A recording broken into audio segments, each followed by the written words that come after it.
Please enter your access code followed by the pound or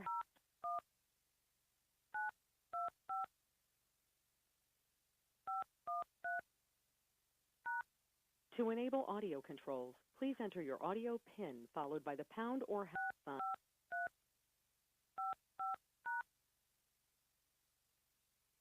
Welcome to the webinar. You have entered as an organizer and may now speak to any other organizers or panelists on the line. When you are ready to begin the presentation, press *1 to allow all attendees to hear you. This system will notify you once you begin your broadcast.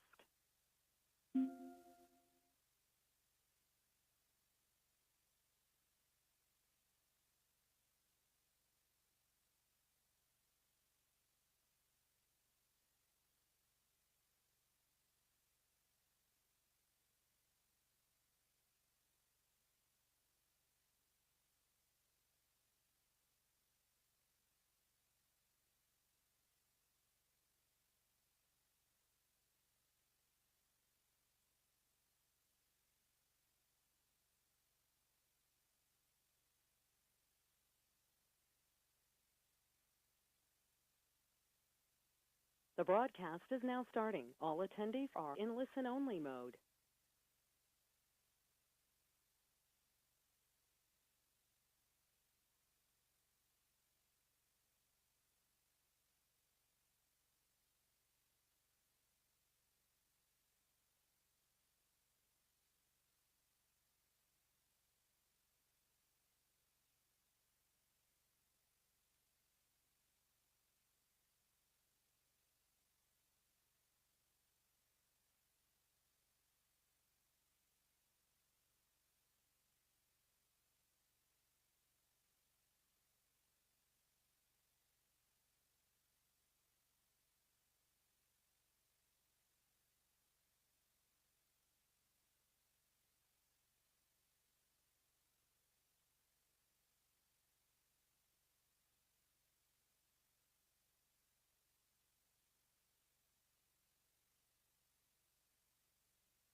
Good evening. I would like to call the July 15, 2025 City Council meeting to order at 6:30 p.m. The public is encouraged to join the meeting online or by phone at the numbers printed on the agenda, which can be found on the city's website of www.diamondbarca.gov or in person. Main Auditorium, South Coast Air Quality Management District. We have also allowed public comments to be submitted in advance to the city clerk. If any were received, they will be noted for the record when we get to the public comment period. The meeting is being recorded, and by participating, you are giving your permission to be televised. This meeting will be rebroadcast every Saturday and Sunday at 9 a.m. and alternate Tuesday at 8 p.m. and archived for viewing on the city's website at www.diamondbarca.gov. Now we're going to proceed with the Pledge of Allegiance, invocation, and roll call. Please stand for the Pledge of Allegiance, led by Councilmember Stan Liu. Thank you, Mayor. Please stand, face the flag, right of our heart. Ready, begin. I pledge allegiance to the flag of the United States of America and to the republic for which it stands, one nation under God, indivisible, with liberty and justice for all. Thank you. Please remain standing for the invocation by Cantor Paul Bush, Temple of Beth Israel. Thank you, Mayor Tang, Mayor Pro Tem Tai, members of the council, city staff, and fellow citizens. I offer this prayer for our country as you begin your meeting this evening. O guardian of life and liberty, may our nation always merit your protection. Teach us to give thanks for what we have by sharing it with those who are in need. Keep our eyes open to the wonders of creation and alert to the care of the earth. May we never be lazy in the work of peace. May we honor those who have died in defense of our ideals. Grant our leaders wisdom and forbearance. May they govern with justice and compassion. Help us all to appreciate one another and to respect the many ways in which we may serve you. May our homes be safe from affliction and strife, and may our country be sound in body and spirit. And let us say together, Amen. Amen. Thank you. Now you can be seated. City Clerk Santana, can you please call the roll? Yes, Mr. Mayor. Councilmember Chow? I'm here. Councilmember Liu? Here. Councilmember Lowe? Here. Mayor Pro Tem Tai? Here. Mayor Tang? Here. Thank you. Next is approval of agenda. City Manager Fox, are there any changes to the agenda? There are no changes to the agenda this evening. The agenda is hereby approved.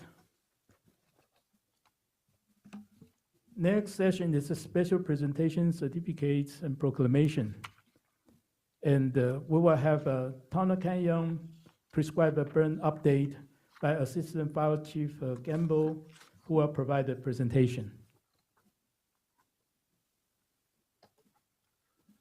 Thank you, Mr. Mayor and Honorable Council. We have a presentation. It's, there we go. Okay. So June 5th and 6th of this year, we did a prescription burn. It was the first type of prescription burn in an urban area in Los Angeles County in the last 20 to 25 years. So I want to thank the council for their support and their belief. Just to let you know, this project is the first phase of a project that covers 350 acres of treatment within Tonner Canyon below Diamond Bar. We are planning to re-engage in the project in the winter months after the fire season has subsided. We had several partners that made us successful in this, including the city of Diamond Bar. Also want to recognize the City of Industry for their, who owns the land where we were working, as well as Orange County Fire Authority, CAL FIRE, and Caltrans. They were all tremendous partners in making this, helping us come together.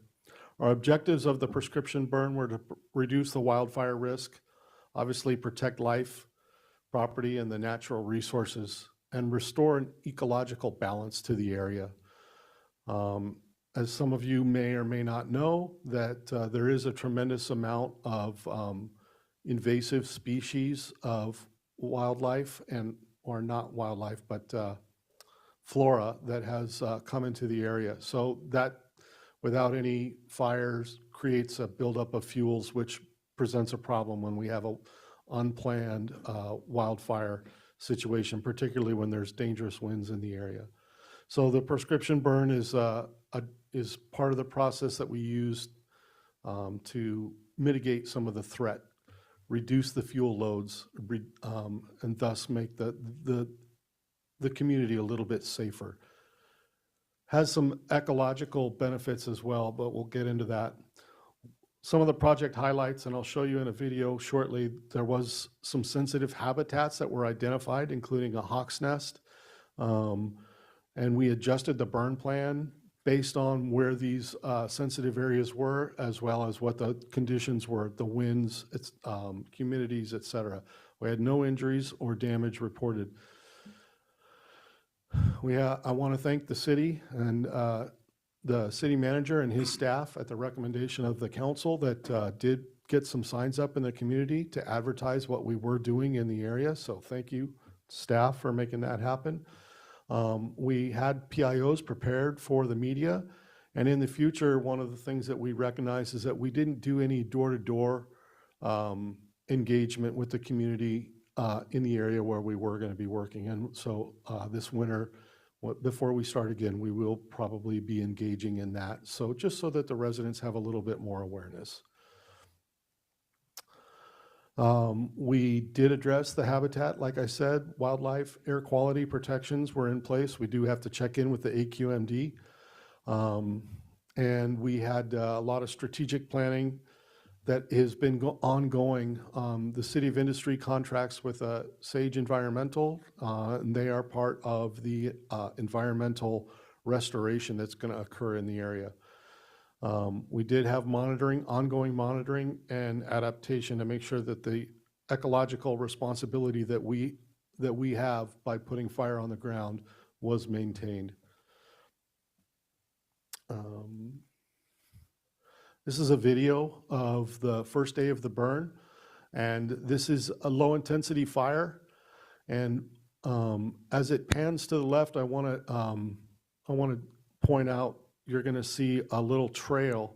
On that trail, if you look very closely, you'll see a hose line, and you won't be able to see the area where it's going. It's going to start coming into view right about now.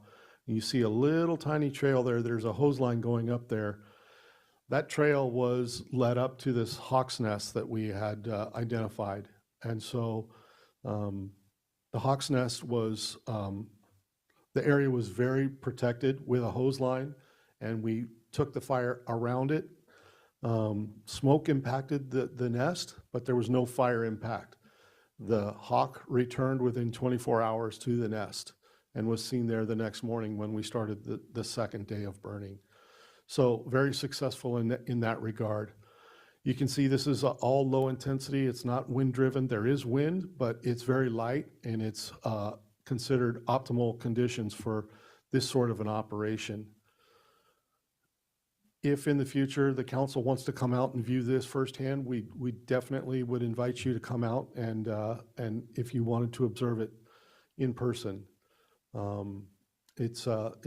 It's something to see it all come together. Basically what we did is we dragged fire around this little point out here, slowly and methodically, to provide a little bit of fire, go up to the top and create a barrier between the fuel in Tonner Canyon, and then you can see the homes up there, how close we were to the homes. So just creating another barrier, and very successful in that regard. This is day 2, same thing, where we were dragging fire, and this went a little bit further to the east, along to a motorway that we had improved and widened with our bulldozers.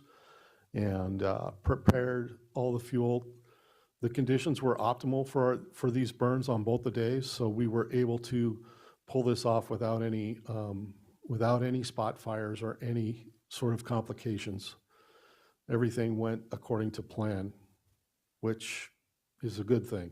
Doesn't always happen that way, but we really like it when it happens with our controlled burns. So we're taking this, I'm going to borrow this term, ancient futures approach, where we're using this ancient methodology that the indigenous peoples of the area used, fire, to manage the ecological habitat in which we all live.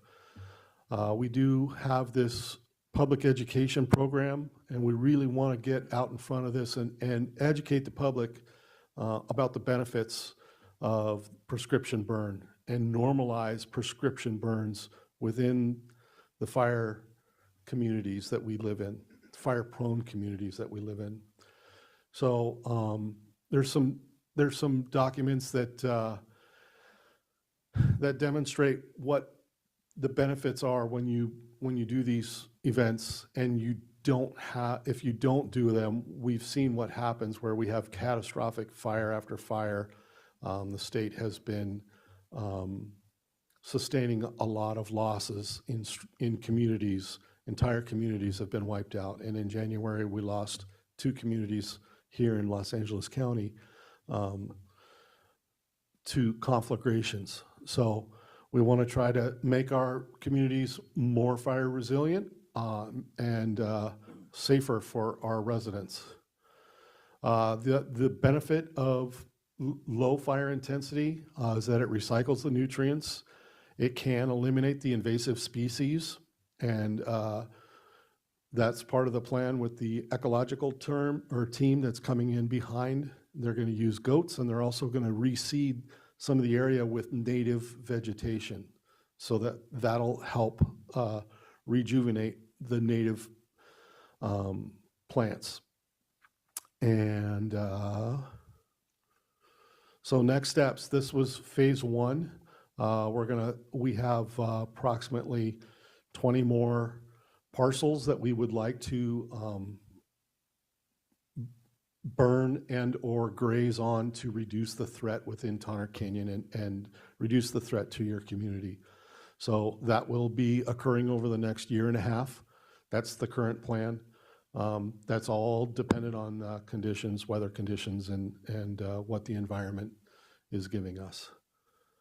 One other thing, Ready, Set, Go is our plan, and what we encourage all of our residents to follow in getting prepared for a wildfire should it impact the community. It has a personal preparation plan for your home, and we really encourage people to follow it and be prepared for a catastrophic event. If there's any questions, you can contact our offices locally. We also have, that's Division 8 right here in Diamond Bar. We also have our prescription burn boss, Captain Montoya. His offices are available, and our forestry folks stand ready to answer questions. And that's all. Thank you for the time. Thank you. Are you available for questions tonight? Yeah. Yeah. I'm here.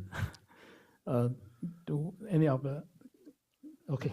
Just Councilmember, curiosity. By the way, that was the prescribed burn was very well done and wouldn't have any issues.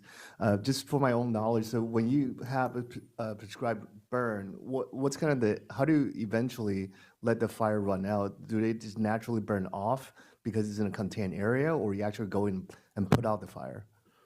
It's a little bit of both, where we will use water to extinguish hot spots, especially those, if it gets into shrubs or bushes that we want to, that are going to continue to burn for a long time. We will apply water to those to extinguish those, and we will cool all of the fire perimeter and make sure that there's no potential for fire to come from within that burn area and get outside of where we were trying to burn. So we do have line, we build containment line. That was done weeks in advance, over several weeks. And then we'll use hand crews and firefighters with hose to make sure that the fire stays within those lines and within the confines of what we're trying to do. Any other question? I have a question, curiosity. Thank you, and it's great to be proactive. I'm just curious, how are the trees, what method is used to protect the trees from burning? So we're using low-intensity fire, and we can put fire directly under the tree, burning off the grasses and what we call ladder fuels so that they don't burn up into the tree and get the whole tree on fire. And that's what we were doing here. So that's why you could see some of those, like you saw the grass burning and the grasses and the medium and lighter fuels burning off. That's what we want. That's the goal. Cool, thank you. Yes. Councilmember Lowe? Oh, thank you, Mayor. The aerial views are just really, really instructive, so thank you for sharing that. You mentioned that there are 20 more prescribed burns that you're planning over the next 1.5 years. Is that all in the Tonner Canyon area? Yeah, yes, I believe it's 20. They're not all burns. Some of them are going to be just fuel modifications using goats and/or fuel reduction. We may come in, limb up a bunch of trees and burn those branches, but not burn the whole plot of land. It's all very scientific, and it's above my ability to describe completely.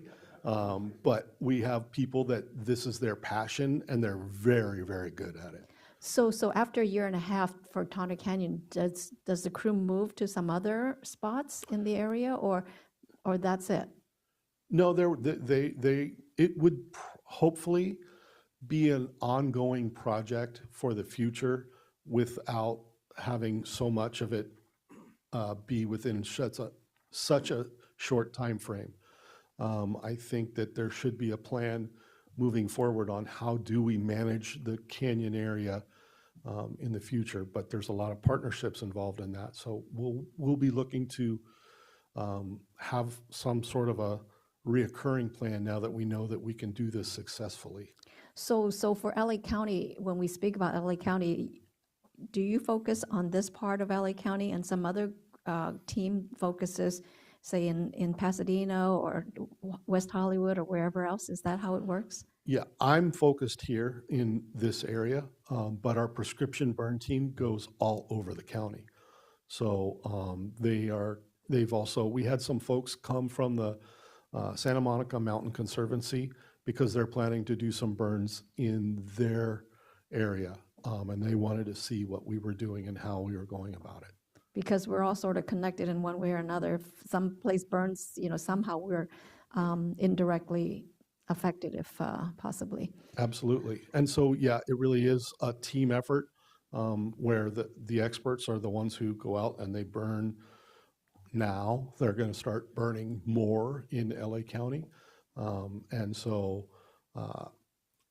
I'm very grateful for the opportunity that we had because of Diamond Bar and industry coming together and working on this problem. Okay, and my final question is related to staffing. Do you draw from the regular crew of firefighters, or do you have a dedicated staff that does these burns? So there's one captain that's in charge of prescription burn plan. That's his full-time job year-round. And then we utilize on-duty crews, camp crews, as well as fire engines to staff the burn. And we have the ability, because we're large, so we could backfill the stations and make sure that we had adequate coverage in the stations. We had people moved up and covering to run 911 calls in the district while the local fire engines were working on this project. Thank you for the meticulous planning and the collaboration with the agencies. I really think that that's the way to go because resources are scarce, so it's really important that we partner. So thank you. Thank you for your report. Thank you very much. Thank you, Councilmember Lowe. Mayor Pro Tem, do you have a question? Yes, thank you. Thank you, Chief Gamble. That was really interesting. We got an opportunity to see homes from where you were from one angle. Were those the backside of the country? Okay. Yes, sir. Interesting. And why, so 20 more burns. Why over 1.5 years? Why not do them weekly or every other week? The window for burning successfully and not having it escape, as well as having the ability to provide the resources, is situationally dependent. And so we can't, with a 350-acre burn, it's complicated, especially with all those homes up in the country. We don't want to damage any of those, so we want to take extra precaution. So it's a very conservative approach, but I believe it's the right approach. And I want to point out that this plan has been in the making since 2009. So this was the first time, it took this long to get it this far. Some of that was some of the bureaucratic hurdles that occur in the Oh, state. come on now. Yeah, but all that to say that I'm optimistic that we can complete the 350-acre roughly plan within the next year and a half. Excellent. Thank you for the information. Yes, sir. I'm very interested that you use this word ancient, because many years ago, when I first visited Yellowstone National Park, at that time, it was just after the major forest fire at that time. And I remember our tour guide was telling us that they were now using this ancient controlled burn for many years, so that resulted in high risk of fire.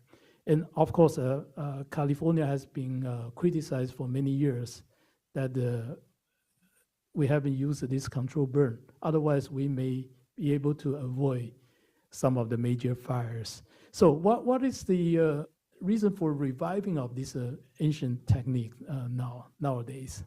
I think there's been a lot of studies at the university level where they've looked at the effects of uncontrolled fire versus controlled fire.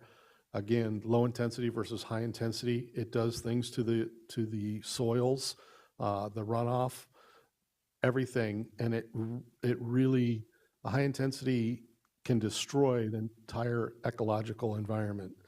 With a low intensity, you preserve the majority of that local environment. So I think scientifically it makes sense.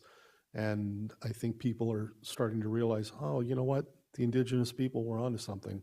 They used to do this with great regularity. And these controlled burns were also practiced in other parts of the California now, Northern California too?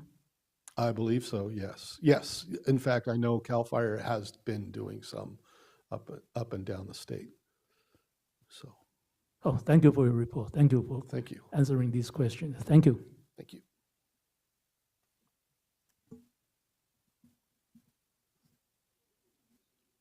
Our next section is City Manager's report and recommendations.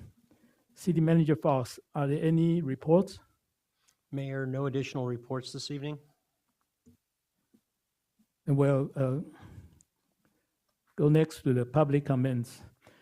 Public comments is the time reserved on each regular meeting agenda to provide an opportunity for members of the public to directly address the council on consent calendar items or other matters of interest not on the agenda that are within the subject matters jurisdiction of the council.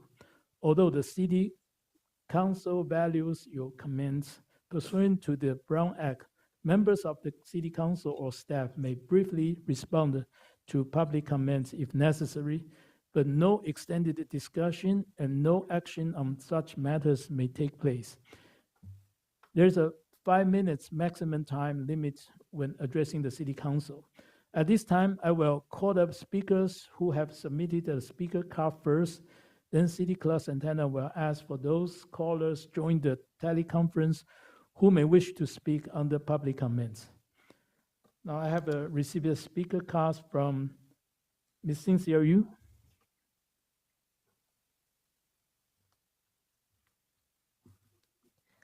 Good evening, Mr. Mayor, Mayor Pro Tem, council members, city staff, and members of audience. My name is Cynthia Yu from Denver Library.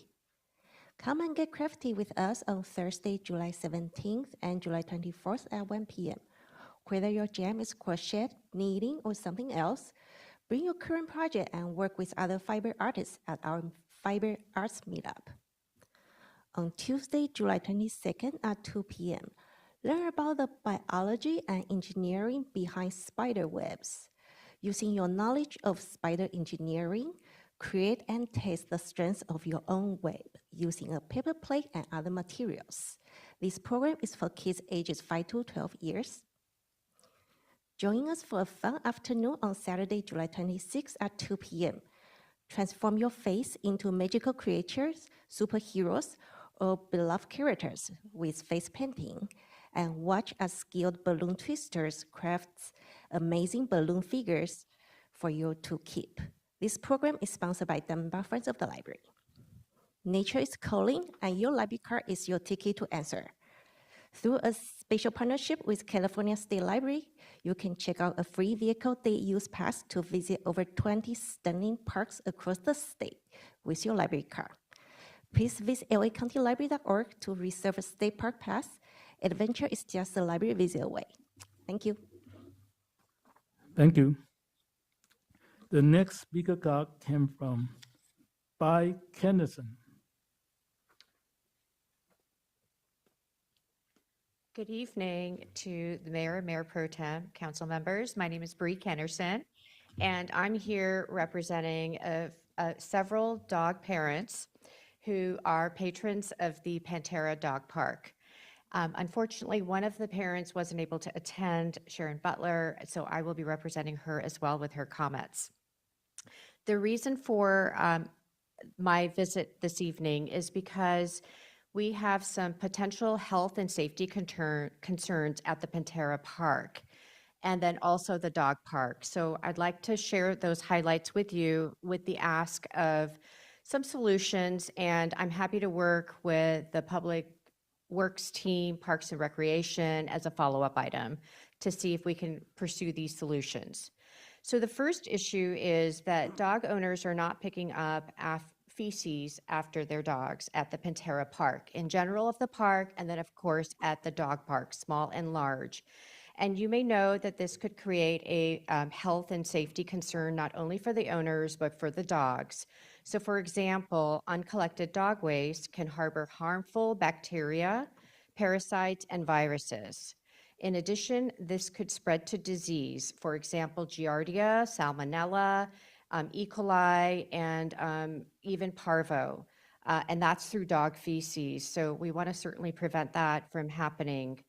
And then there's a contamination of the environment in general, and that could, really represent the park. Dog feces can contaminate sidewalks and water sources. So some solutions to consider is placing large signs inside our dog parks, large and small, that call out the responsibility of the owners and then also highlight the $500 fine. We think that this will be a good deterrent and it's cost effective. Also, we suggest that currently there is a dog rule sign, but it is away from both parks. So we suggest that there be two main signs by the entrance of both sides of the dog park to make it easy for folks to understand their responsibilities. We'd also like to suggest the city do random inspections. So I'm part of the morning crew. I'm there every morning, and there's about 10 parents and all our dogs, and we do a very good job of helping each other out to make sure that everything is clean.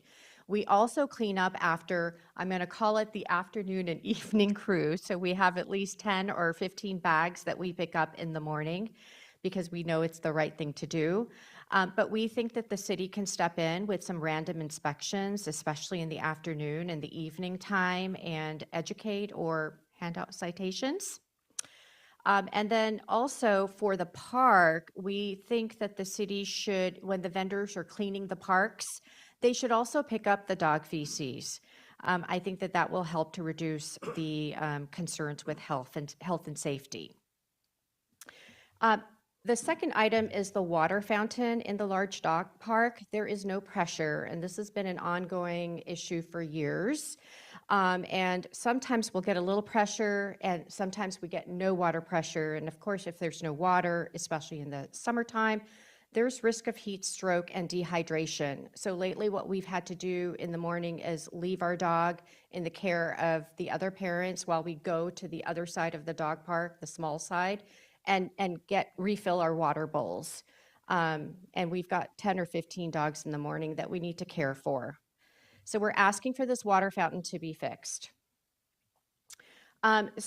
Also, there is poison oak near the dog parks, both large and small, which grow very quickly.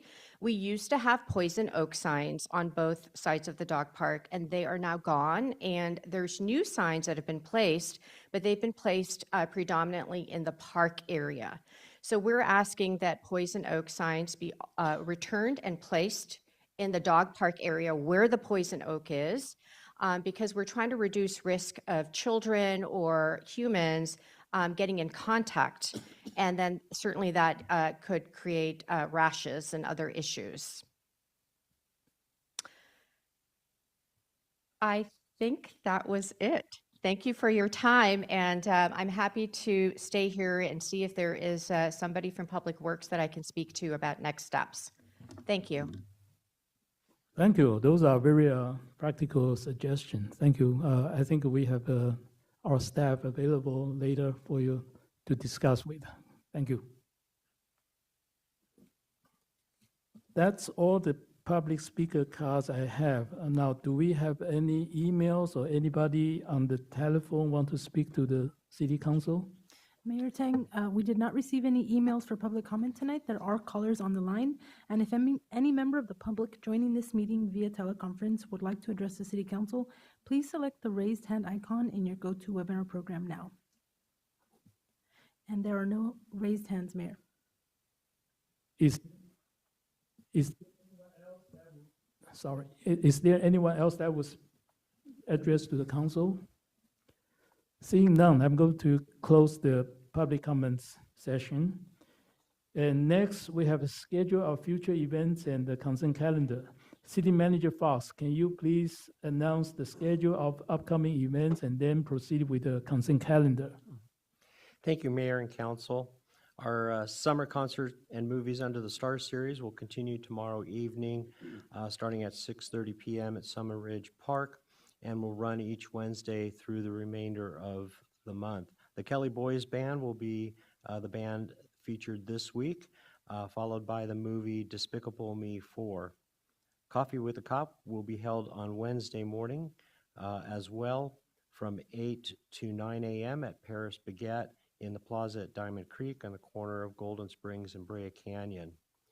There will be a free oil filter exchange event on Saturday, July 19th from 9 a.m. to 1 p.m. at AutoZone in the Sprouts Shopping Center on Diamond Bar Boulevard.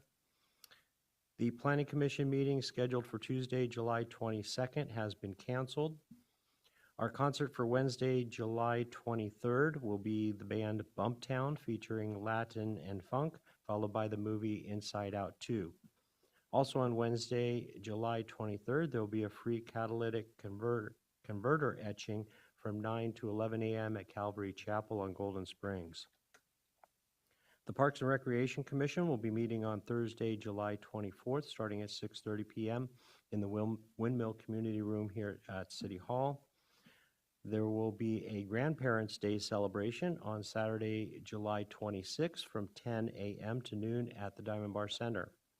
And our final concert for the season will be on Wednesday, July 30th, starting at 6:30 p.m. in Summit Ridge Park, and will feature the band ABBA LA, an ABBA tribute band, followed by the movie Kung Fu Panda 4. This is also Diamond Bar Night Out and will feature our public safety providers who will be on display throughout the park. And our next City Council meeting will be on Tuesday, August 5th, starting at 6:30 p.m. here in the AQMD Auditorium. On the consent calendar this evening, you have approval of the July 1st regular City Council meeting minutes, approval of the check register dated June 25th through July 8th, approval of the treasurer's statement for June, approval of several maintenance agreements for the rehabilitation of the former Pony baseball property, including an appropriation from the Parks Development Fund and General Fund.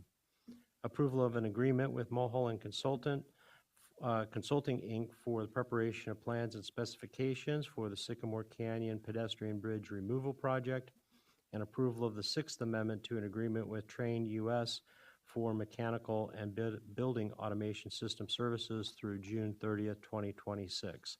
And that concludes the consent calendar this evening. Thank you, Mr. Fox. Anyone want to put any item for discussion? Mayor, I'd like to pull item number 5.4 for discussion. Otherwise, I move for approval of the remainder of the items. I'll second. City Clerk Santana, can you call for the vote?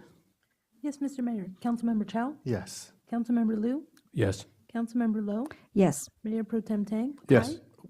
Mayor Tang. Yes. So, except item 5.4, the other items passed. So, Councilmember Lowe? Thank you. I just thought that I would pull item number 5.4 because the amount is rather a large amount, and it's regarding the Pony League, and that's a very exciting new chapter in the life of Diamond Bar. So we can just maybe get one of our staff to share about that in case, our audience would like to know more information and they didn't have the whole benefit of the whole package in front of them. I'll ask our Assistant City Manager, Ryan McLean, to provide the update. Thank you, Mayor Tang and members of the City Council. This item before the council this evening is to complete some maintenance work of the existing site. The Pony property, also known as Stevens Field, has been in a state of less than high-quality repair for a number of years and requires some pretty significant maintenance work to get it up to the level necessary for the city to program it. The plan is to complete the various maintenance work that is spelled out in the report and reopen it for allocation to local nonprofit user groups in the spring of 2026. So we're going to be working pretty much through the summer and fall to get the fields in order. We plan to have 3 of the fields in allocation shape. As you know, there are 4 fields on the site. The 4th field has not been maintained probably for more than a decade and would require complete ground-up renovation. 3 of the fields are in enough shape that we can maintain them and get them back to be allocated to the user groups.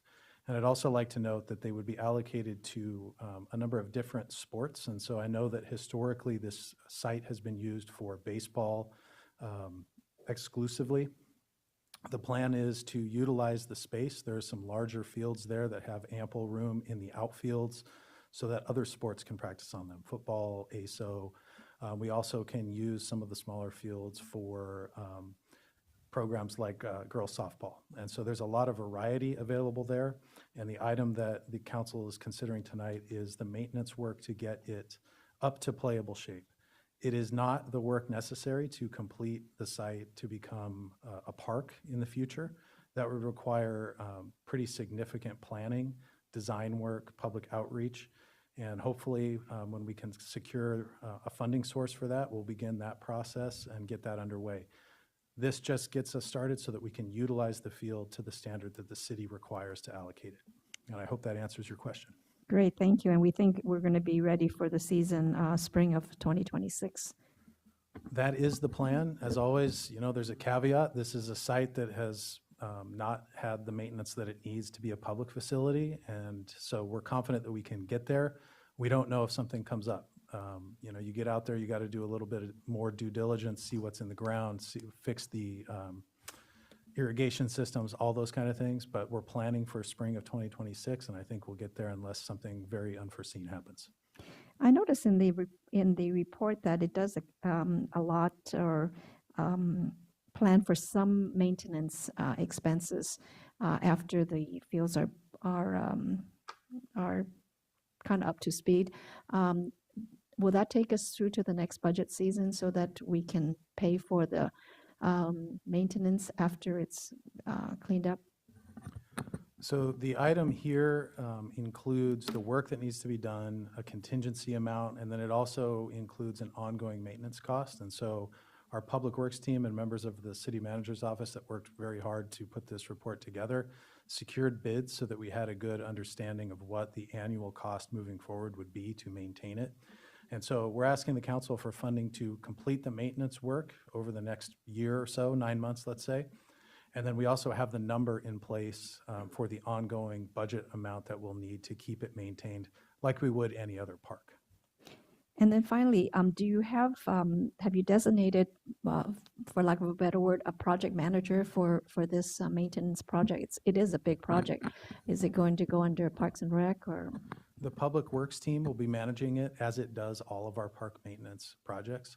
Of course, our Parks and Recreation team and members of the City Manager's Office will be involved to ensure that we're moving forward. We work as a group, but Public Works will be primarily responsible, just like they are for all of our other maintenance contracts at parks and facilities. Great, thank you so much. Thank you, Councilmember Low. Any other questions?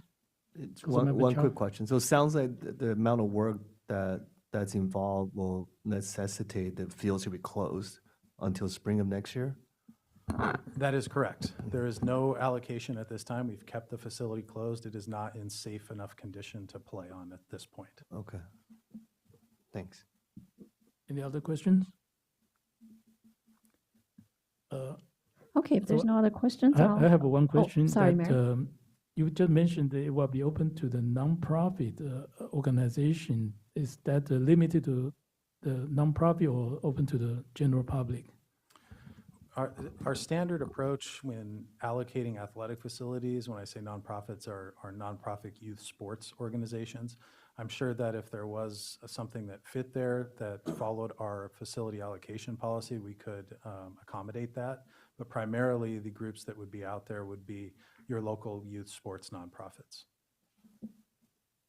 So if just people have an amateur team want to go there to play over the weekend, do they have to apply to the youth license or whatever? At this time, yes. Because the site it's a unique site, it requires a lot of work to get it to the level of a park, right? So this is not going to be in the same condition as Pantera Park or Summit Ridge Park. We're working to get the fields in proper condition, the surrounding areas in condition, but we're not going to be doing the upgrades that a normal park would have. And so we foresee the park being allocated only for the use of the fields themselves. It's not as if the park will be open just 18 hours a day like another park would be for just general access. The site as it stands right now, until we can secure funding to complete a full renovation project, does not lend itself to that type of use. So if a resident wants to just go there for a walk or for a jogging, no, that they cannot enter the field. At this time, no. After the maintenance work. That would ultimately be a policy choice of the council. My recommendation at this time would be to limit the access to allocations simply because the rest of the site is not in the order that would lend itself to that type of regular public use. Okay, thank you. Any other questions? Do we I'll make a motion have to a approve. motion? Yes, I'll make a Second. motion, please, for I'll approval second. of item 5.4. Okay, we have a motion and we have a second for the item 5.4. City Clerk Santana, can you please call for the vote? Yes, Mr. Mayor. Councilmember Chow? Yes. Councilmember Liu? Yes. Councilmember Low? Yes. Mayor Pro Tem Tai? Yes. Mayor Tang? Yes. Item number 5.4 passed.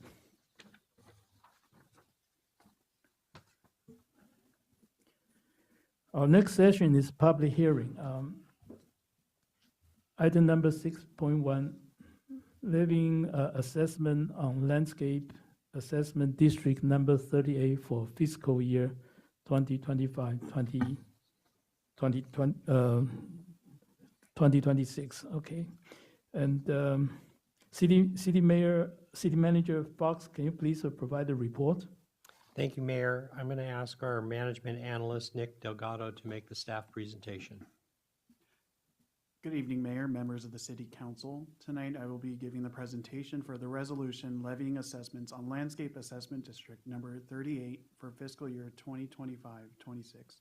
Along with the Public Works Department, I'm also joined with our assessment engineering representative, Kristen Harvey of NBS.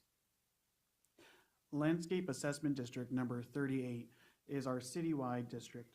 It covers 18,452 parcels, and the assessments revenue collected provides services for landscape maintenance along medians and parkways along selected roadways. For all parcels in Diamond Bar that are eligible to be assessed, the assessment is $15. For fiscal year 2025-26, the total revenue is $494,492. Of that, the assessments to be collected from every parcel is estimated at $276,780, while the city's general fund contribution is $217,712. Tonight, we are recommending to the City Council to receive this presentation, open the public hearing to receive testimony, close the public hearing, and adopt resolution number 2025-25 to levy and collect assessments for Landscape Assessment District number 38 for fiscal year 2025-26. That concludes my presentation, and I'm available for any questions. Any question from the council member? So I'm going to open the public hearing. Any public want to speak to the council?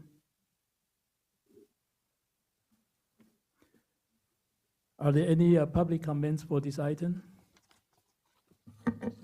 Mayor Tang, we did not receive any emails for this item, but there are some guests on the line. At this time, if any member of the public would like to comment on item 6.1, please click on the raised hand icon in the Go to Webinar program. And we do have one raised hand, Ms. C. Robin Smith.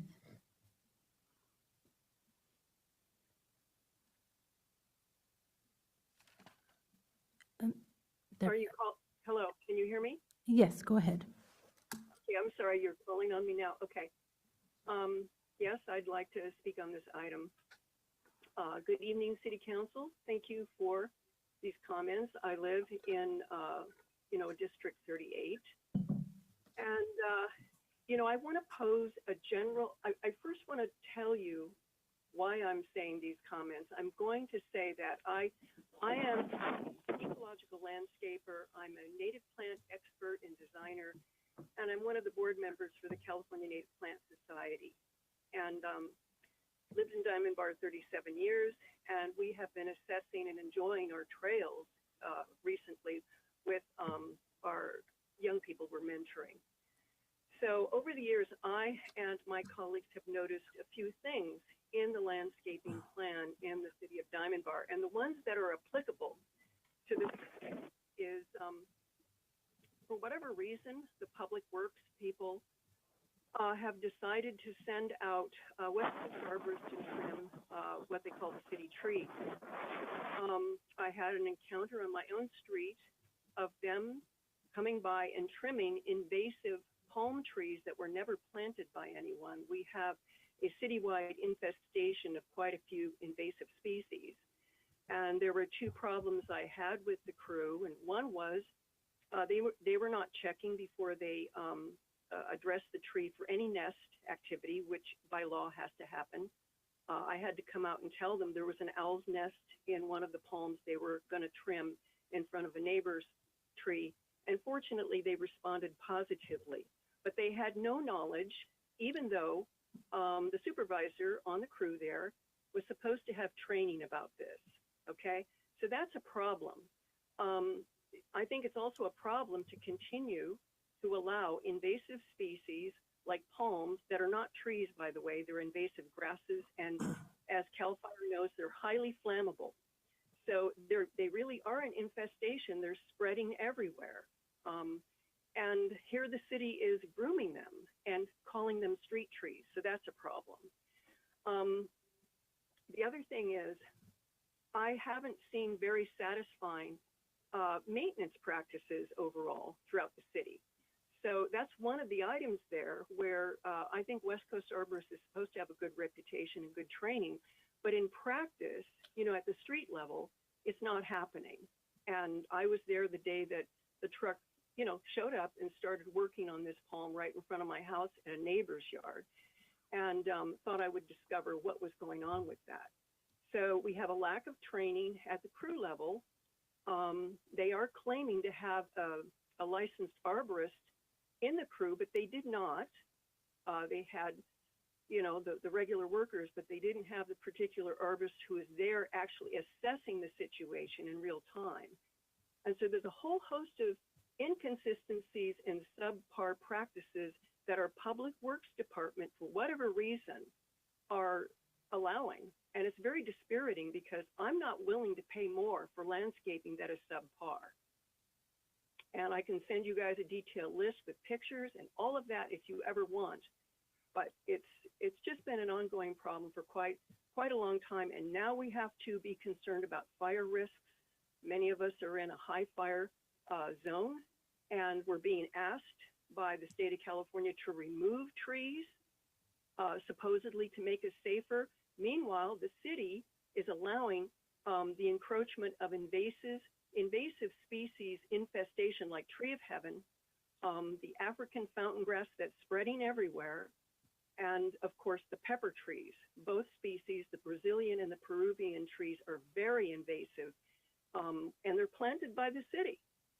So, can we just sit down and do an inventory and find out what the best practices are? That's all I'm asking for. Thank you, Ms. Cynthia Smith. So any other public comments? There are no other hands raised, Mayor. Are there any city council members comments or discussion? I'll motion, Mayor. Is there a second? I'll second. So we have a motion and we have a second. The City Clerk Santana, can you please call for the vote? Yes, Mr. Mayor. Councilmember Chow? Yes. Councilmember Liu? Yes. Councilmember Lowe? Yes. Mayor Pro Tem Tai? Yes. Mayor Tang? Yes. This motion carries. Now, we're going to have a public hearing for item 6.2. City Manager Fox, please provide the report. Mayor, I'm going to recuse myself on advice of council as I have a conflict with this item. Thank you, Ms. Thank you, Councilmember Lowe. You are excused. Thank you. Mayor, likewise, because Okay. I live in the district. So Councilmember Chow and Councilmember Lowe are recused from the discussion, from the public hearing. City Manager Fox, please provide the report. Thank you, Mayor. Our management analyst, Nick Delgado, will make the staff presentation. Thank you, Mayor, members of the City Council.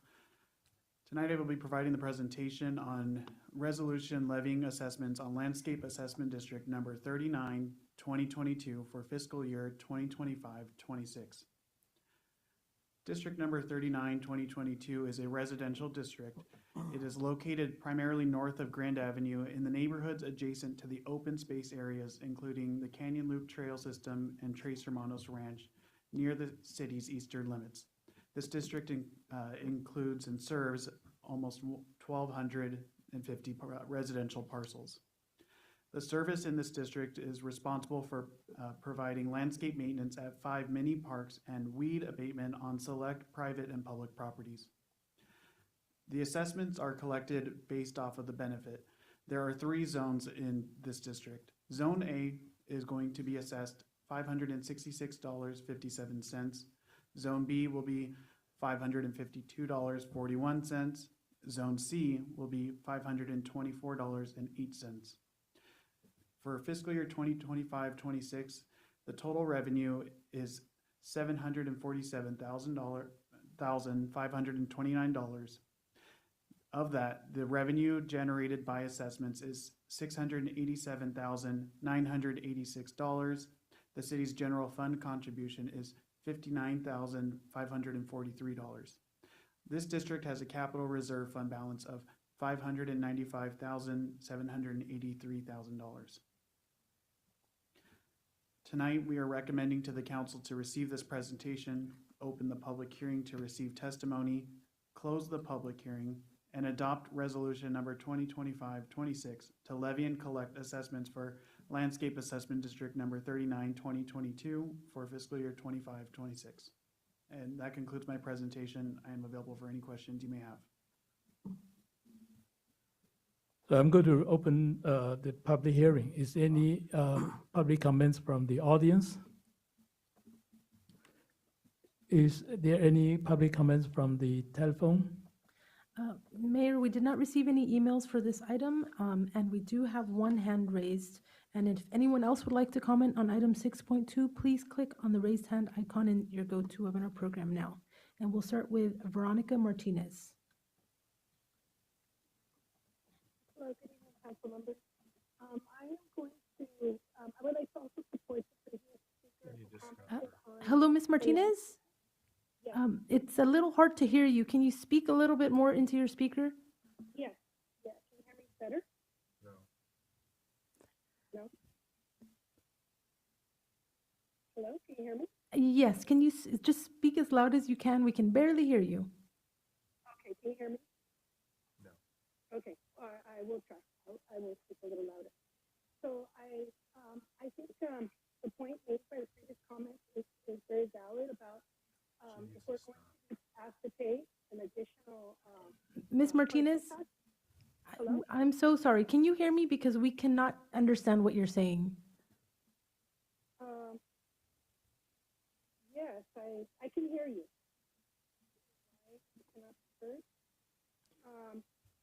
We cannot hear her voice very clear, so we cannot fully discern what she was talking about. So. Okay. So can you hear me and that's better now? No.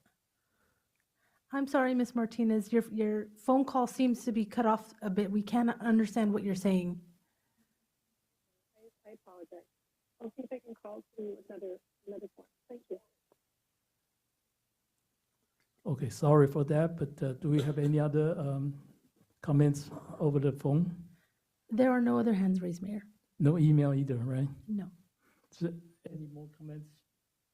Any more public comments from the audience? Is there any comments or question from the council members? No. I have a motion. Mayor. So we have a motion. Do we have a second? Yes, I'll second that. And we're talking about item 39. Is that correct? 6.2 is, resolution number 2025-26. Yeah, item 6.2, yes. We have a motion and we have a second. City Clerk Santana, please call for the vote. Yes, Mr. Mayor. Councilmember Chow has recused himself and left the dais. Councilmember Liu? Yes. Councilmember Lowe has also recused herself and left the dais. Mayor Pro Tem Tai? Yes. Mayor Tang? Yes. Item 6.2 passed. Now we can have the council members coming back.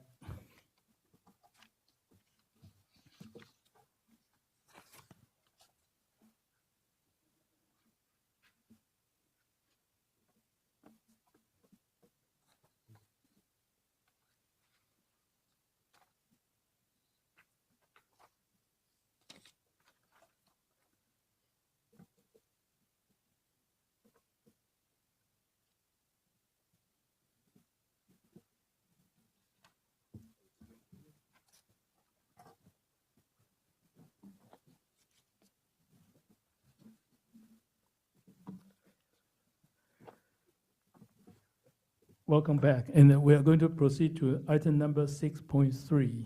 Mayor, I'd like to recuse myself because I live in the district. You are recused. Thank you. Thank you.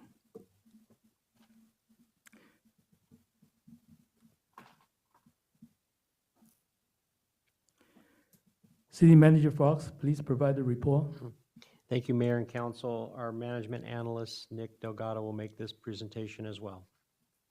Thank you, Mayor, members of the City Council. Tonight I will be giving the presentation on the resolution levying assessments on Landscape Assessment District Number 41, 2021 for fiscal year 2025-26. This district serves 554 residential parcels and is located adjacent to the city's western boundary, north of Brea Canyon Cutoff Road, primarily the neighborhood near and around Ronald Reagan Park. The service provided by this district is landscape maintenance along slopes and fire brush clearance on selected public and private properties.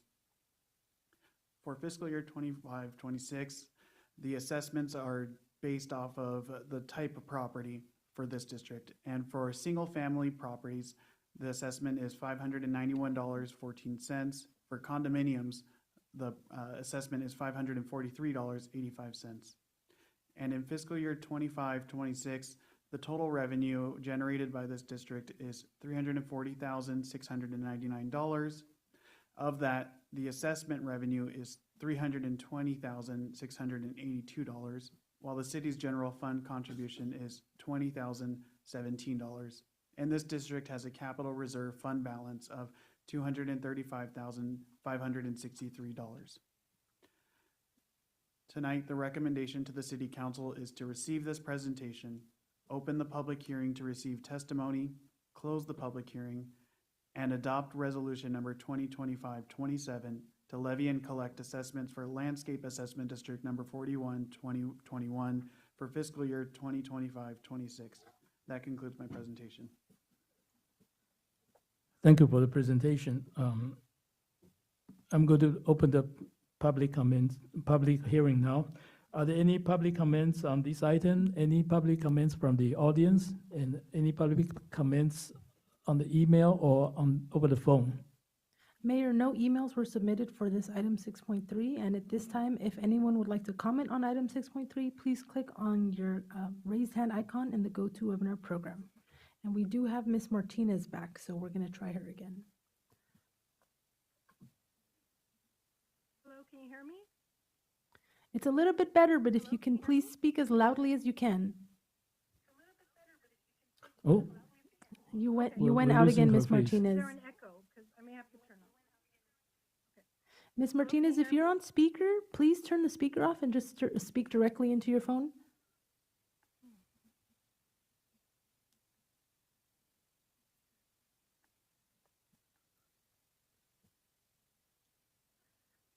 Ms. Martinez, are you there? Yes, can you hear me?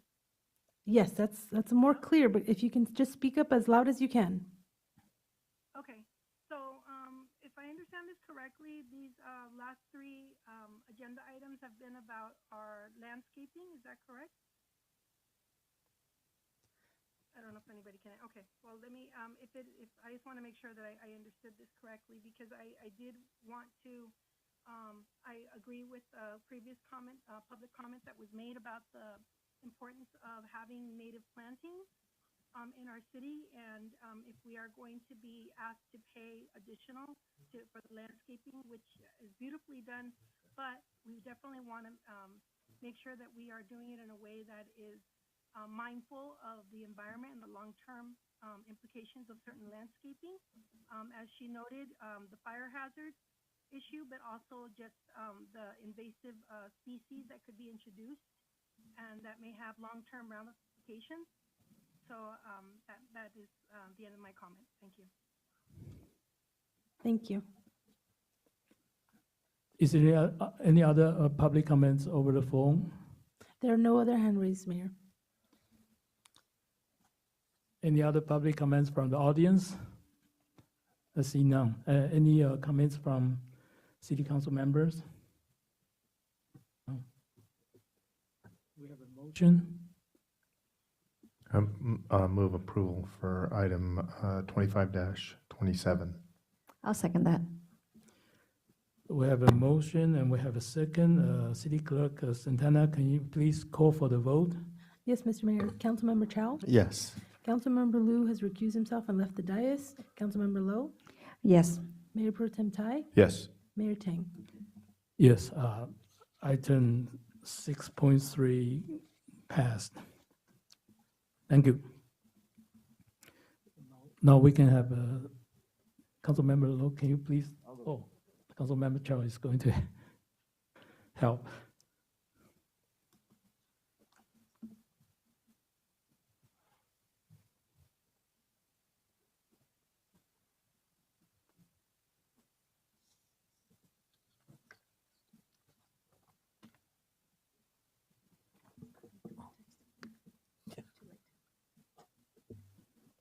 Next item is item number 7, council consideration. City Manager Fox, please provide a report. Thank you, Mayor. Our building official, Raymond Tao, will be making the presentation this evening. Good evening, Mayor and members of the City Council. Tonight, we're introducing the ordinance for the fire zone. It's entitled Ordinance Number 2-2025, an ordinance of the City Council of the City of Diamond Bar designating very high fire hazard severity zones in accordance with the state law and amending the Diamond Bar City Code. So this ordinance is to create the various fire maps that CAL FIRE has created and they produced on March 24th, 2025. We're supposed to adopt them within 120 days of the creation of the document, and they're based on new modeling that the prior maps did not have. The prior maps were created way back in 2011, so there's a lot of updating that was created out of them. The local jurisdiction is prohibited by state law for reducing the areas identified, and I'm going to compare the sizes of the areas in the next slides of the 2011 and the 2025 areas of the fire zone. So this is the current map that we currently have. It is a bit more robust in the next slide, and you can kind of compare it to the next one. You can see certain areas of the south and towards the San Bernardino county line that's expanded, but it's better visualized when you compare the two, and then you can see the areas that are affected, which include mainly the Summit Ridge Trail area, as you can see up in the northern part. You also see in the southern part near Ronald Reagan Park and Peaceful Hills area where it also got expanded, and then near the San Bernardino county line where it also got expanded. It actually had a slight reduction near Diamond Bar Boulevard, near the center of the city. So in the next slide, we're going to identify the number of parcels and the changes. So you can see the areas that are affected, kind of what I had mentioned. There's 2570 parcels that were increased from prior map to current map, and they affect the Summit Ridge Trail area was expanded, San Bernardino County line, and to the south, as I mentioned, and the Diamond Bar Boulevard, which actually had a slight reduction. And there were other minor adjustments elsewhere. So part of the requirement for the fire zone is defensible space. In the later slide, we'll talk about the other part, which is more the hardening of the property. But the defensible space has various zones that require less vegetation in the areas and spaced vegetation. Some of the items are indicated in the slide there, but the new introduction of Zone 0 is a new requirement. It is a zone that is within 5 feet of the building, and it is one that CAL FIRE and the county and everybody is looking into how to implement it, because it is a very complicated requirement. It is going to go over the course of several years to try to implement it. They're still trying to work out the considerations for how they're going to implement it. But the implementation is really for new construction as well as existing construction for defensible space. So kind of reiterating the defensible space portion, so the brush clearance requirements are for all the parcels within the fire zone area, which is the red area that you saw in the fire zone maps. And then also fire zone will be verified during annual inspections by the fire department. So the other part is the hardening of the property, which is more relating to construction. When you have new construction, you're supposed to have Class A roofs, ember-resistant eaves, attic vents that are prevent embers to get in there. So that's mainly for new construction. It does affect existing construction for roofs and any areas that are around the roof. So that's where the hardening portion applies. So also the fire department, CAL FIRE has a really good resource. It gives all the various question and answers, and it allows you to put in your address and you can find out whether or not you're in the fire zone or not. And then it gives like the existing or current 2011 fire map and the new fire map, and you can kind of scroll across it, and it gives a very good lay of the land to give an idea of where you are with respect to the fire zone. And that concludes my presentation, and I and fire department are here for any questions. Let's start with the council member Chow. Do you have any question? Council member Lowe? Yes. Go ahead. Okay, my question is, this new map, is that a requirement that the fire chief produce this map on a regular basis? And if so, what is the interval that these maps are produced? So it is a requirement. It is a fire map that does take a long time in the making. I think it was around 2021 where this map was mandated to be created, and you can see that the last map was in 2011. So it gets created when new information is provided and new legislation happens. I believe that this one was created based off of the governor's mandate, as well as various legislation that I had indicated in there. What was the other question? The intervals in which this map is updated. Yeah, I don't, there aren't any real specific intervals that they get mandated. It's just based on whenever legislation requires it. So is the legislation with respect to doing the map, or is the map itself the legislation? And my point is that is the fire chief our new legislator now in terms of governing our fire code? So the legislation is SB 63 that was adopted in 2021, and it's codified a Government Code 51-178, and it says that the fire marshal shall identify areas in the state as moderate, high, or very high fire hazard. And so the state legislature directs the fire marshal to do this work.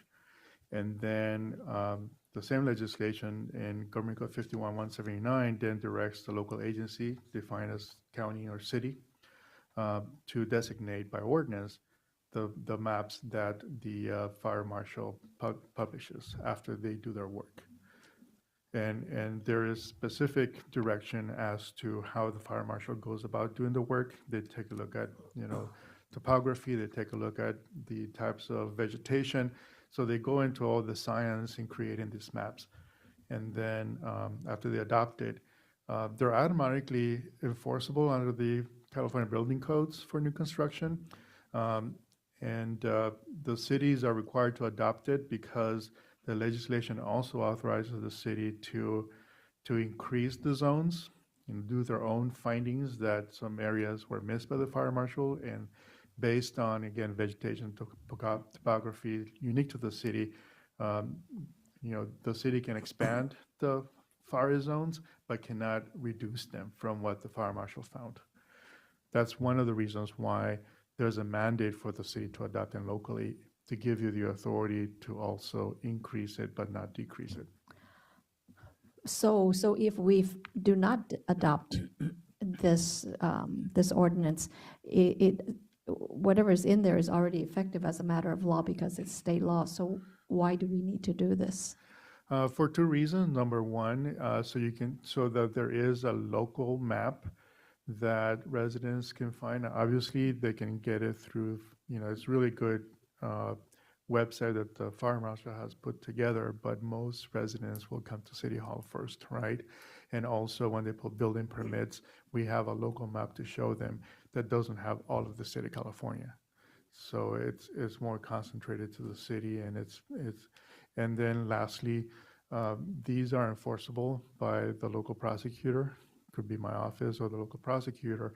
And although this is state law and it's enforceable, when they see a city attorney prosecuting an item in court, the judges like to see a local ordinance being enforced. Otherwise, they say, why isn't the DA in front of me? Why are you, council, doing it? And so it's very helpful to have it in our municipal code so that the local prosecutor can show, okay, this is a local law that we're enforcing. The DAs don't like to deal with these property maintenance issues. Right, right. As you know, as everyone knows, we are having an insurance crisis in this state. What, if anything, what effect, if any, would this ordinance do to our homeowners insurance that are in our city? What can they expect if we know? Well, there's a separate insurance commissioner that deals with those issues. Talk to somebody else. Yeah.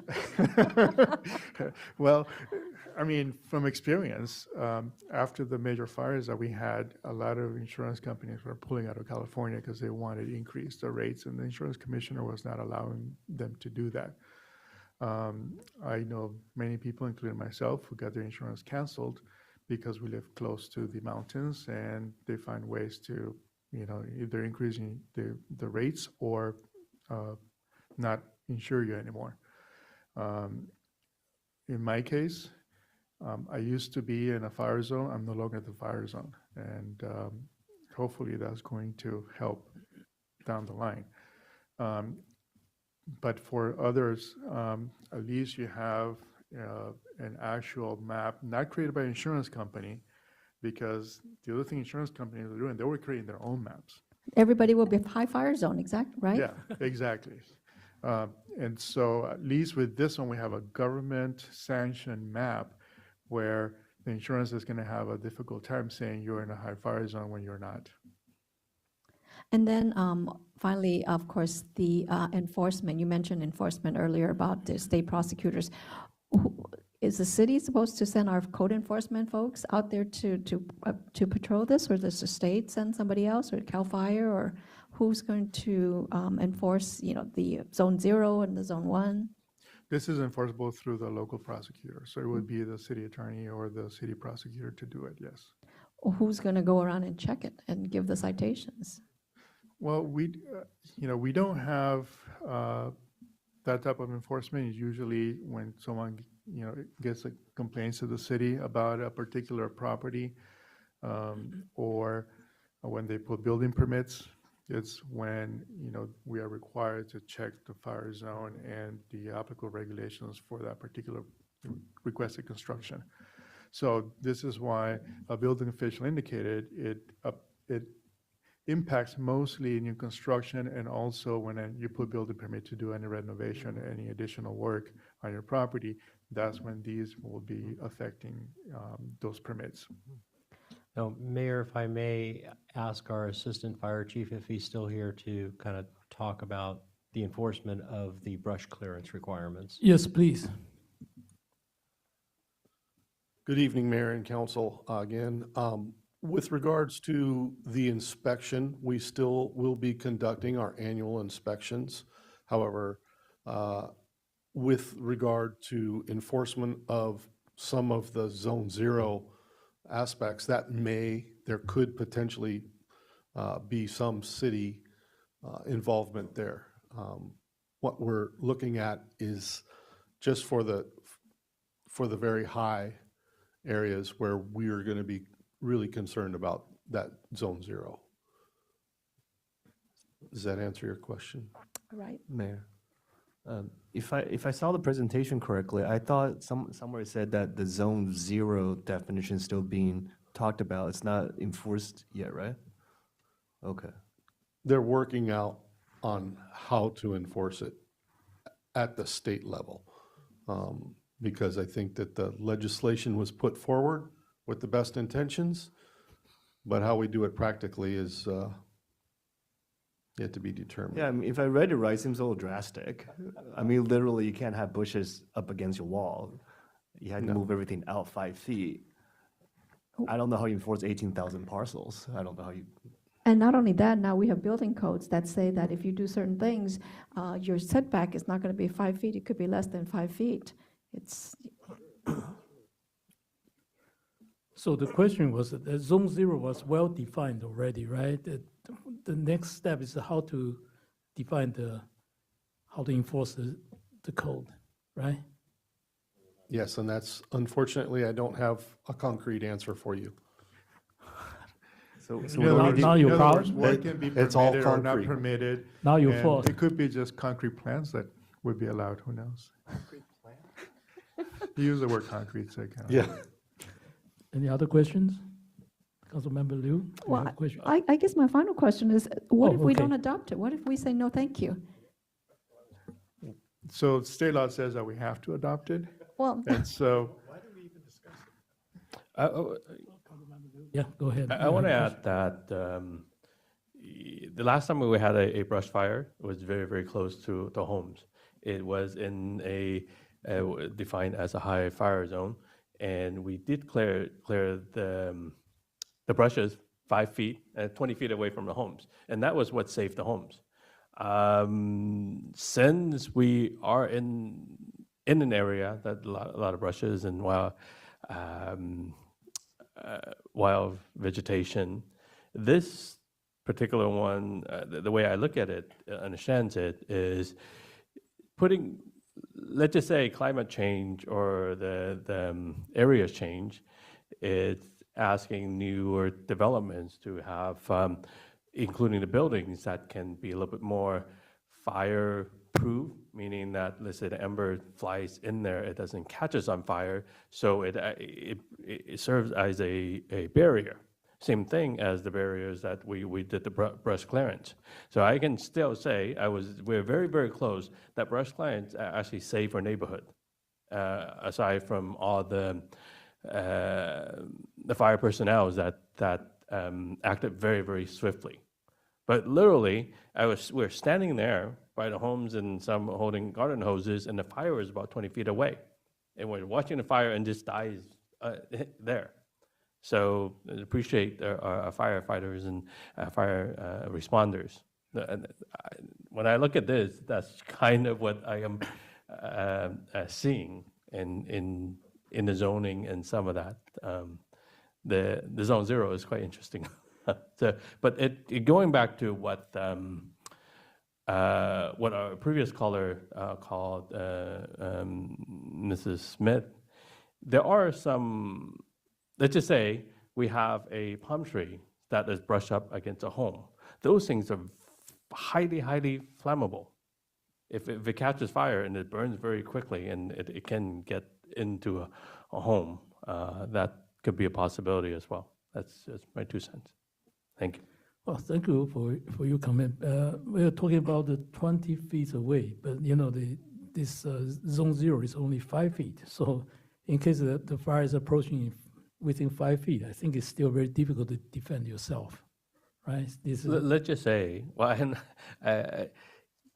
guessing how I've seen how quickly a palm tree burns, especially with if there's not trim, that can catch it pretty quickly and get close to home. Well, palm tree is very oily, so it's very flammable, yes. Mayor Pro Tem Tai, do you have any comments? I have a few. I almost quit listening when I heard that Governor Newsom was involved in this and it was turned over to CAL FIRE. So I just want to confirm, is it new construction only? that is going to be? No, it's new construction, new building permits, or, any So changes. And if this we- law has been in place since before Governor Newsom. It's just that the latest update was adopted by SB 63 in 2021.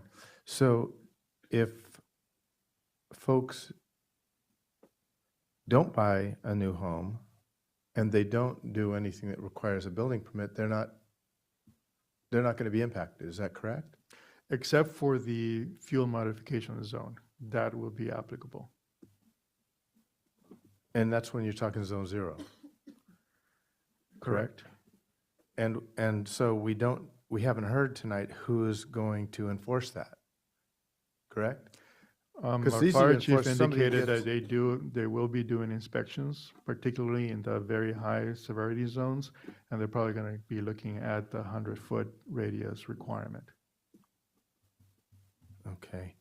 I mean, palm trees are combustible, and so are cypress trees. So we're going to just re-tree our city? I mean, I don't understand what.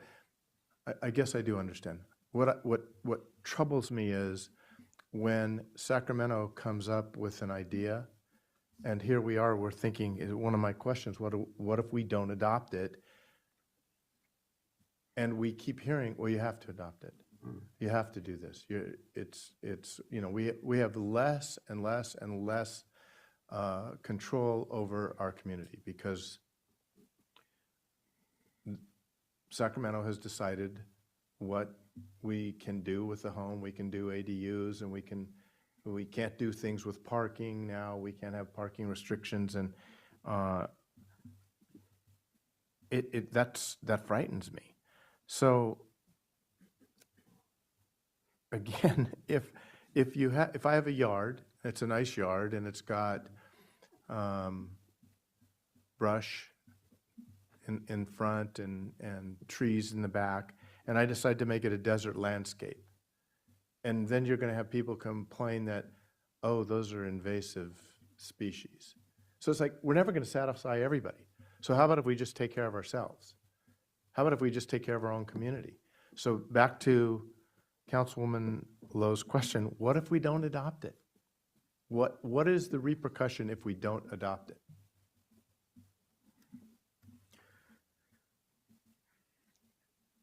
Well, all I can tell you I is that love we that would not. about you, Yeah. first of all. I love that long pause, but go ahead. Yeah, it would be difficult to enforce locally. And if you prefer to have the state of California come enforce these,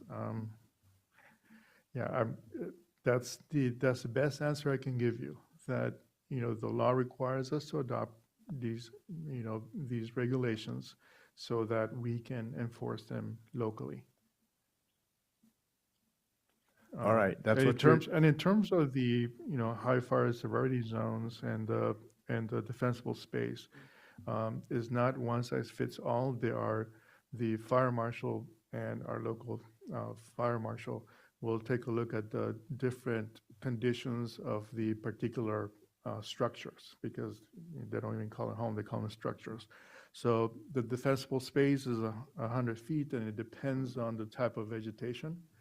So some types of trees, the law says, could only require trimming or maintenance. If there's dead branches, you make sure that you cut them off. But there will be other types of vegetations that the law or the fire marshal can require be taken out. So it depends on the structures, and also they take a look at whether the structure, how flammable the structure is. So if you build a house out of concrete, maybe you can have lots of vegetation around it. I don't know. We have to ask the fire marshal on that I question. love the fact that you said, well, that's the best I can tell you, but that doesn't mean I have to like it. Thank you, Omar. If I can add something to that. So I was at a Go ahead. presentation with Insurance Commissioner Lara, and this very thing came up. So in the past, and one of the comments made earlier was that this also prevents insurance companies from just arbitrarily saying that, hey, we're not going to insure you because we think you're in high fire zone. And anyway, so the commissioner did mention that. So in the past, I guess the insurance companies were able to say, we're just wholesale arbitrary say, we're not going to insure Diamond Bar. they have the ability to do that. But with this new map, apparently it goes down to parcel by parcel.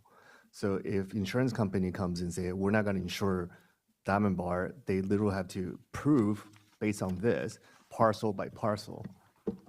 So I think there's a flip side to this too. If we have this map adopted, then or this resolution adopted, then that also, I guess, holds the insurance company a little bit more accountable. They can't just wholesale arbitrarily say we're not going to insure Diamond Bar, right? Because now you have specific zones down to the parcel level. They have to come and prove to us and to each homeowner whether or not they're in the high severity zone. And if we don't have this adopted, I don't know what if they just go to the state anyway. I don't know what that looks like, but I can see both sides of.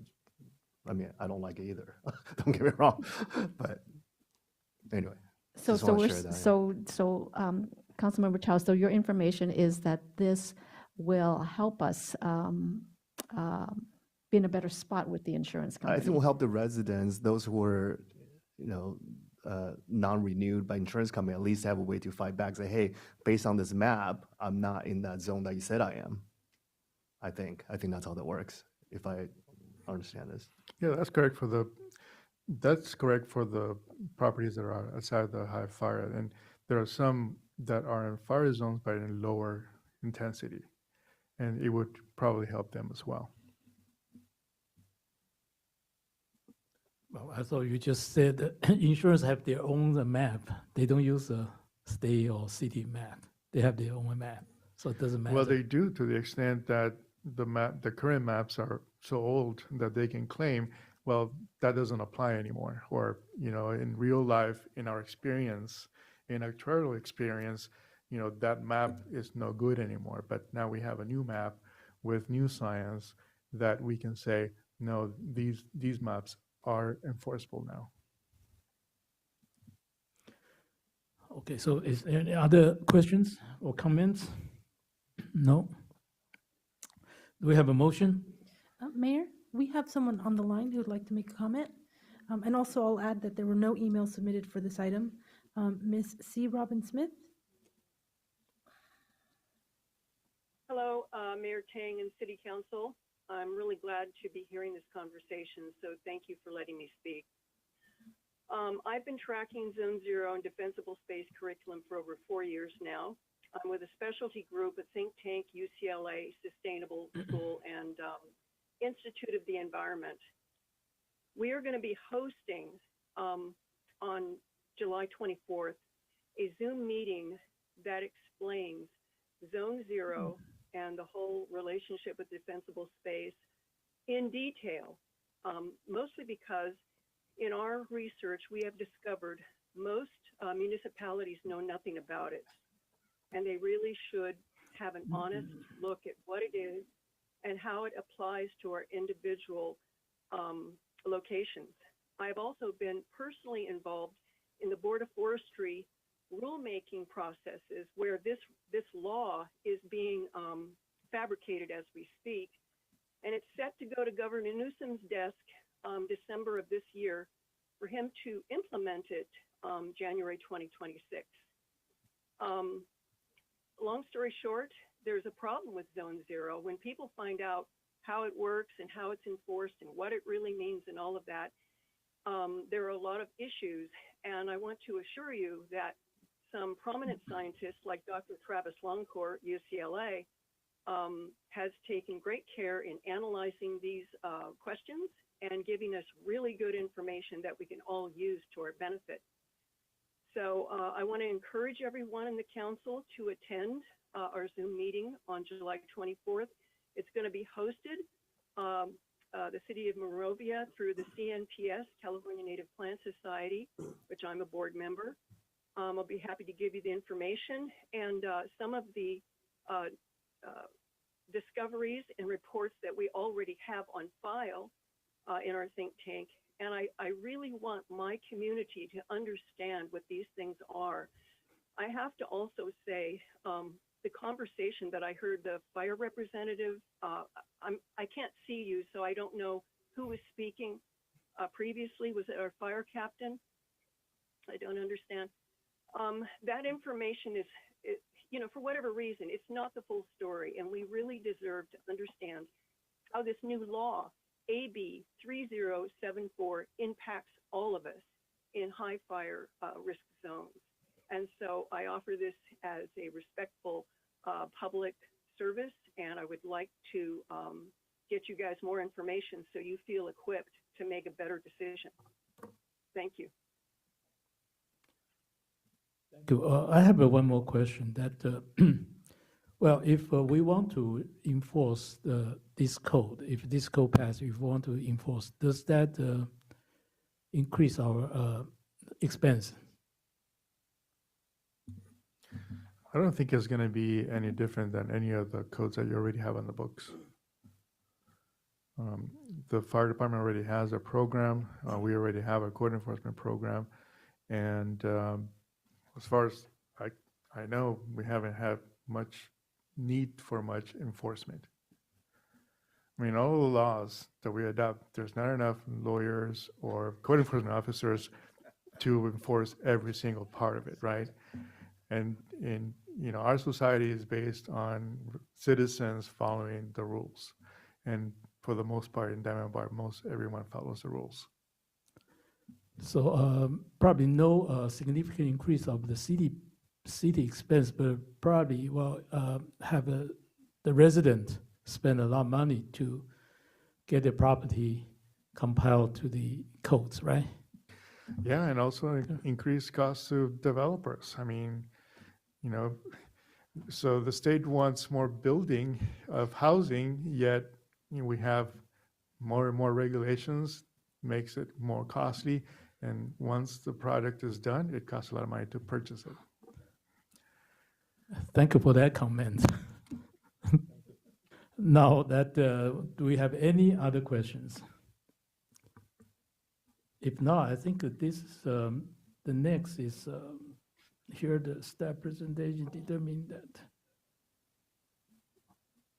So our next step is, would someone like to make a motion of this item? I'll make a motion to introduce for first reading. Is that? Yeah. Okay, for first For the reading first by reading. title only, waive full reading of ordinance number 2, 2025, and set for public hearing, second reading and adoption at the next council meeting. And I'll make the motion, and you guys can hold your notes when you go. Is there a second? Second. We have a motion from Councilmember Chow and a second from Councilmember Liu. City Clerk Santana, please call for the vote. Yes, Mr. Mayor. Councilmember Chow? Yes. Councilmember Liu? Yes. Councilmember Lowe? I'm going to say no on this because I would like to put this over for 30 days to get additional information. It's coming back for public hearing. This is only to introduce it. It will come back at your next meeting for a public hearing. Okay. I still vote no. Thank you. Mayor Pro Tem Tai? I am going to vote no because I don't think, especially from what we've heard tonight, we don't know what Zone 5 is. I'm sorry, Zone 0. We don't know some of the things that we think they're going to do, some of the things they're still talking about. So I think they have a lot of work to do before we have a lot of work to do. So I'm going to vote no. Mayor Tang? I'm going to vote yes, so we can have a second reading. So motion passes. Next item is council subcommittee reports and the meeting attendance reports, council members' comments. I'm going to start with council member Chow. Thank you, Mayor. First, it's great to be back and join all of you. Two things. One, I want to share that I've been confirmed as the third VP of the San Gabriel Valley Council of Government. And in that role, I will obviously continue to maximize resources and promote regional and member interests. I want to congratulate new President Ed Rees, first Vice President Corey Moss, second Vice President Michael Alamos, and also thank outgoing President Tim Hepburn for his leadership last year. Second things, Councilmember Liu and I attended a service for Randy Thomas from Dunbar High School. For those of you that don't know him, Randy was part of the first ever class of Dunbar High, graduating in 1984, served as the first ever ASB president, and he helped to establish the mascot, the school colors, the traditions, and the Brahma spirit. He came back and taught U.S. history for 11 years, then became the school's technology coordinator, web administrator, and even helped build the esports club. He unfortunately passed away on June 8th, 2025. He was very well respected, very well liked, and there were a lot of folks at the service. So if it pleases the council, I would like to request that we adjourn tonight's meeting in the memory of Randy Thomas. Thank you. Thank you, Councilmember Chow. Next, Councilmember Lowe. Thank you, Mayor. Thank you to the city and staff for a really great presentation tonight. Very excited about item number 5.4, which is the pony fields, and thank you for the proclamation ceremony that we had a couple of Saturdays ago. It's really a historic opportunity for us to grow our park program and for our youth sports. So we're really excited. It's going to be really expensive, so we all really have to work together to make this a reality for our community and for our surrounding areas. Congratulations, Councilmember Chow, on your selection as third VP of the COG. I believe Mayor and I were at the ceremony where we thanked past President Hepburn and installed a new board. As you indicated, we're just looking forward to the leadership and the work. There is a lot of work to be done on the regional level because there are a lot of challenges. So we support you and hope you do good work for us. And finally, I just want to thank my colleagues on the Diamond Bar City Council for your strong support of the Diamond Bar Library's fundraiser, the wine soiree. I mentioned that last week.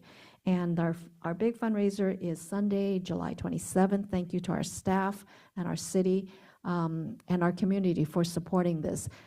Every week that we have our city council meeting, our librarian comes forth and shares about all of the various activities that our library provides, and that is possible by the work of the Friends of the Library, and that is possible because of the community support in their fundraiser. So if you're not doing anything on July 27th, come on by to the Diamond Bar Center, where we will host a fundraiser to support our library. And with that, thank you, and I'll say goodnight. Councilmember Liu. Thank you, Mayor. Thank you, staff, for the presentation, and also Assistant Fire Chief for being here and answering the questions and sharing what's happening. Thank you, and thank you for all you do, departments. Congratulations to Councilmember Chow, and happy belated birthday. As Councilmember Chow has mentioned, that we attended a celebration of a life for Mr. Randy Thomas. His life in Diamond Bar as a person definitely made a huge impact on our community, with the Boy Scouts, our school communities, and the community as a whole. And we thank you, Mr. Randy Thomas. I would like to ask that we're going to adjourn today's meeting in Mr. Randy Thomas's memory as well. Thank you. That's a good night. Thank you. Next, Mayor Pro Tem Tai. Thank you, Mayor. Yeah, I'm so glad to see that Ms. Kennerson stayed with us for the whole evening. I walk my dog every day at Pantera, and it is unfathomable that I always wonder if folks' yards look as full of dog crap as we see on the whether it's the grass or the bushes or the sidewalk, and they just they seem not to care one way or the other. So I really appreciate what you're doing. I appreciate what you're doing with your team there, and whether I know that Jeff gets out there with Finnegan, and he walks around. So I know he doesn't let his dog do that. I know I don't let my dog do that. So I'm grateful that you're out there cleaning things up. Thank you very much. The best news I've got based on today was that Valley Vista Services is getting around to getting our new bins. if you're around and you got to see what the job was, it was an incredible undertaking. So they're leaving us with 3, and they're putting the 3 from Waste Management aside, and they're packing them on top of each other so they can be more efficient, and putting that on a truck. It's like, no wonder it's taken so long. But thanks to Valley Vista, I really appreciate sticking with it and making such a great change. What I told my wife was, we're not actually going to use those bins because they look so beautiful. I've decided that I'm putting them in the living room, and I'll get some stuff from Home Depot and take care of that. But long time, yeah, I think I could get away with that. So anyhow, thanks to them for getting the job done. It was a massive undertaking, and with that, I will say good night and God bless you. Thank you. I just have a comment about tonight's discussion, lively discussion about this item number 7, the new ordinance. I suppose this is from state legislation. So I'm just wondering that we should have done some lobby before the state legislature pass this kind of very sometimes somewhat controversial and sometimes difficult to enforce law. So I think we still have our state legislation liaison, right? If in the future, I think with this kind of a proposition or whatever the new law coming up, I think we need to lobby our state representative and to voice our concern with this kind of a new code that's difficult to enforce. And I feel a little bit too late because this has already adopted and passed by the state. But to me, I think we probably have to adopt it and in our city code because the state has passed it. But in the future, I think we should work on doing something before the state legislature pass something that doesn't make sense. So I want our legislature liaison to continue to provide us with this information before they adopt something similar code that can affect our city. That's my comment. Thank you. Good night.